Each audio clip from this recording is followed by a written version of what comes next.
Soomaalidu meel walba ay joogaan waxay leeyihiin caado dhaqameed oo soo jireen ah waxaana laga yaabaa inta badan markaad aragto in qofka bini'aadanka markuu doonayo in uu qaras baxo ama sidoo kale calooshiisa uu ku socodsiiyo inuu adeegsado xeelado kala duwan haday noqoleed inuu kaniin cabo ama aan geel cabo sida dadka badan ay u badan yihiin balse halkan masjidkan Xaaji Cali ee ku yaala degmada Xamarweyne waa ka duwan yahay oo waxa laga yaabaa ama maqli jirtay wali ama ma aragtaba in ceel biyo laga cabo kadibna lagu qaras baxo taasi ayaa waxa ku arkaysaa warbixintan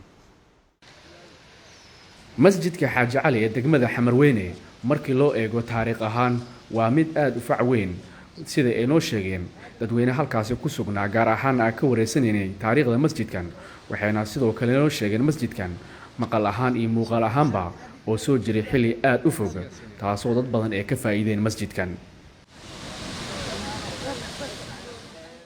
waa xilli aroor ah dadka halkan ku qulqulaya ama safka dheer ugu jira halkan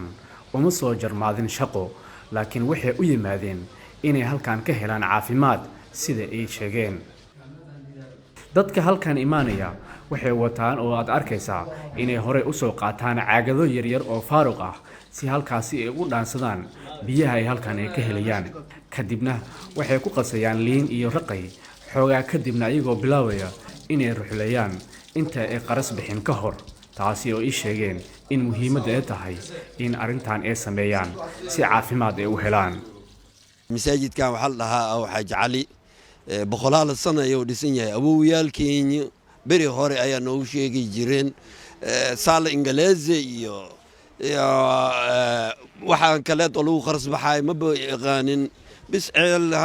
iska aaminsanayeen oo ilaahay bismillah ku bilaabayeen biigi iyo raqay iyo liim ay ku cabaayeen wasakhi dhanna waa ka baxay ayagoo bismillah dhahay wax mucjizo ilaahay wata weeye wax daawo lagu darayno ma jiro waa ceel iska caadi oo ilaahay dadkii awal siday wax u arkeen ayaga og cilmigaasi waana lagu qaras baxaya nin walba waa u jeedaa dadkii dhan waxa loogu imaanayo 17 oo xaab degmooyinka magaalada Muqdisho biyaan waxaan u umaaday oo maanta aan isleeyahay bishii Ramadaan la galayaa caloosha un socodsii